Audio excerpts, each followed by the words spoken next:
특권까지도 가지고 있다는 것입니다.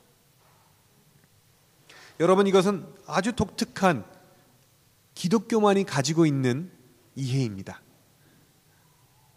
유대교에 이런 내용이 없습니다. 헬라 철학에도 그런 내용이 없습니다. 그 당시 그 주변에서 그 시대를 풍미했던 종교들에도 이런 말이 없습니다. 그래서 사도 바울은 고린도서에서 이렇게 이야기합니다. 내가 전하는 이 십자가의 도는 헬라인에게는 어리석은 것이요 유대인에게는 꺼리끼는 것이다. 무슨 이야기입니까? 내가 우리의 주인 예수님께서 우리를 위해 십자가에 죽었다고 이야기할 때 유대인들은 뭐 그런 일이 다 있어 라고 도저히 이해하지 못했고, 헬라인들은 어떻게 하나님이 죽을 수 있어? 하나님은 절대로 죽는 분이 아니야 라고 이야기하면서 사도 바울을 어리석은 사람 취급을 하였다는 그런 뜻입니다. 여러분 아십니까? 사도 바울은 예수님 만나기 전에 평생 바리새인이었습니다. 유대인이었습니다. 그의 마인드 속에, 그의 아이디어 속에 단 한 번도 그가 사랑하고 그가 섬기는 신 하나님께서 그를 위해 죽을 수 있고 고난받을 수 있다는 사실에 대해서는 생각해보지 않았던 사람입니다. 그러나 예수님을 만난 이후 사도 바울의 인생은 바뀌었는데, 엄청나게 많이 바뀐 인생관 중에 하나가 바로 이것입니다. 이 세상에서의 고난에 대해서 다시 해석을 하게 되었다는 것입니다. 영생이 있기에, 이 세상이 끝난 후에 다가올 영광의 나라가 있기에 이 세상에서 그리스도의 일을 하기 위해 고난을 받는 것, 그것은 오히려 그리스도인의 특권이 될 수 있다는 사실을 발견한 것입니다. 그것이 오히려 하나님 나라 시민의 특권이요 믿음의 증거가 된다는 것을 이야기하고 있는 것입니다. 여러분, 이것은 그리스도교가 그 극심했던 로마의 박해를 이겨내고 세계의 종교가 될 수 있었던 비결이 됩니다. 그 당시 세상을 풍미했던 세계 종교들, 조로아스터교, 영지주의들, 이런 것들이 불과 100년이 지나지 않아서 다 사라져버렸을 그때에 2000년을 지속하며, 아니 영원히 남을 종교로 남을 수 있던 비결이 바로 여기 있던 것입니다. 여러분, 이 사도 바울의 고난에 대한 이해는 이슬람교가 말하고 있는 지금 폭탄을 메고 자살폭탄으로 자살을 하면 네가 천국에 가면 70명이나 되는 미인이 너를 기다리고 있을 것이다 라는 그런 기대와는 질적으로 다릅니다. 예수님을 믿는 것은 예수님을 사랑하는 것이고, 예수님을 믿는 것은 예수님을 따른다는 것이고, 예수님을 따른다는 것은 예수님께서 육신을 입고 이 세상에 오셔서 낮아지셨기 때문에 그 모습 그대로 그 낮아지심을 따라간다는 것이기 때문에 그렇습니다. 예수님은 우리를 위해 죽으신 분이고, 그렇기 때문에 우리도 예수님을 본받는다면 죽을 것처럼 사는 그 삶이 신앙생활의 정수라는 이해가 있다는 것입니다. 사랑하는 성도 여러분, 정말 불행히도 오늘날이야말로 기독교의 가장 부족한 부분이 있다면 바로 이 부분인 것 같습니다. 그리스도를 본받는 삶, 그분의 고난에 동참하는 그런 삶의 모습은 어디론가 사라지고, 현실 속에서 성공하고 그것과 천국에서의 삶이 동등하다는 쪽으로 어떻게 하든 연결하려고 하는 모습을 볼 수가 있습니다. 여러분이 천국에 가면 여러분이 다 상급을 받을 줄 믿으십니까? 대답을 잘못하시는군요. 상급이란 무엇입니까? 상을 이야기합니다. 근데 여러분, 그런 생각해 보신 적 있습니까? 천국에 가서 상 받으면 그걸로 답니까? 만약에 여러분이 맛있는 음식을 차려 놓았다고 칩시다. 근데 초대해 온 사람이 음식을 보는 순간 저 그거 안 좋아해요, 저 그거 안 먹을래요 라고 이야기를 하면, 여러분, 음식을 차린 사람의 수고가 무색해지는 것 아니겠습니까? 전 상 싫어요, 제가 원래 상 같은 거 별로 안 좋아해요 라고 이야기한다면, 여러분, 그 사람에게 도대체 천국이 무슨 의미가 있겠습니까? 여러분, 만약에 여러분이 천국 가는 것이 상급 때문이라면요, 어쩌면 그 상급이 우상인지도 모르겠습니다.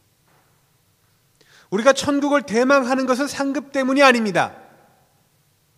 지옥에 가는 것이 무서워서 그것이 아닌 다른 곳, 그렇기 때문에 천국에 가기를 희망한다면 무엇인가 부족합니다. 우리가 왜 천국에 가기를 희망합니까? 그것은 우리의 희망, 우리의 사랑, 우리의 소망인 그분이 그것에서 우리와 함께 영원히 사실 수 있기 때문에 우리는 그것으로 가는 것입니다. 여러분, 아무리 좋은 곳에 살아보십시오. 내가 좋아하지 않는 사람과 영원히 살아야 된다면 그것이 천국입니까? 아니면 지옥입니까? 내가 하나님을 사랑하면 사랑하는 만큼 천국은 더 아름다운 천국이 될 것이고요. 내가 하나님을 별로 사랑하지 않으면 그만큼 천국은 덜 아름다운 곳이 될 것입니다. 하나님이야말로 우리에게 유일한 상급이시라는 것입니다. 그런데 여러분, 우리가 어떻게 하나님을 더 사랑할 수가 있습니까? 내 마음속에서 노력한다고 사랑이 생겨나는 것입니까? 여러분, 지금 누구 사랑하는 분이 있습니까?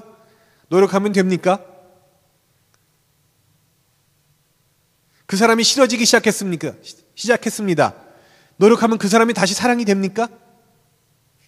아닙니다. 사랑은 감정이고요.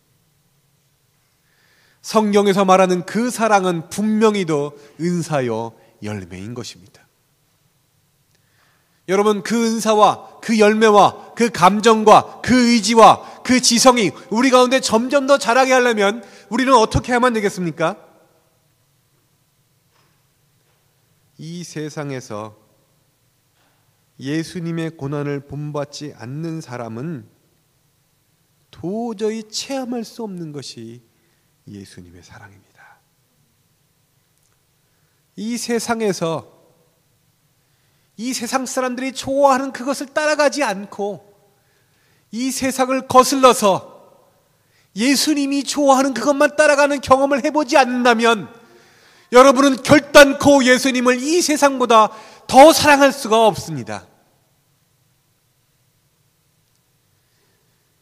예수님을 위해서 여러분이 내놓는 그것만큼 그것보다 예수님을 더 사랑하게 될 것입니다. 하나님이 계신 곳, 그것 천국에서의 삶은 하나님을 얼마나 사랑하느냐에 따라서 그 맛의 깊이가 달라지기 때문에 그렇습니다. 그래서 사도 바울은 29절에서 이렇게 이야기합니다. 이 땅에서 예수님을 믿게 되는 것은 은혜인데 그냥 예수님을 믿는 것만이 은혜가 아니라 그 은혜가 우리를 예수님의 고난 가운데 동참하게 만든다는 것입니다. 이 일이 쉬운 일입니까? 전혀 그렇지가 않지요. 그래서 사도 바울은 이것에 대해서 싸움이다, 전쟁이다, 그런 단어를 쓰고 있습니다. 어떤 분은 이것을 분투, 열심히 싸우는 걸 얘기하는 거죠 라고 설명을 하더라고요. 무슨 싸움입니까? 그리스도를 위한 선한 싸움을 싸우라는 이야기입니다. 그리고 사도 바울은 30절에서 한마디 더 하죠. 뭐라고 합니까? 너희는 다 나와 같은 싸움을 싸우고 있다. 바울의 격려의 방법의 세 번째는 바로 이것입니다. 나와 함께 하자. 나와 함께 싸우자. 아무리 어렵고 힘든 길이라도 나와 함께 가자.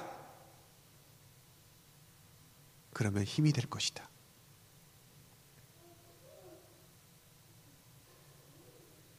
여러분, 우리 주위에 우리의 위로와 격려가 필요한 사람들이 있습니까? 혹시 여러분 자신이 위로와 격려가 필요한 분은 아니십니까?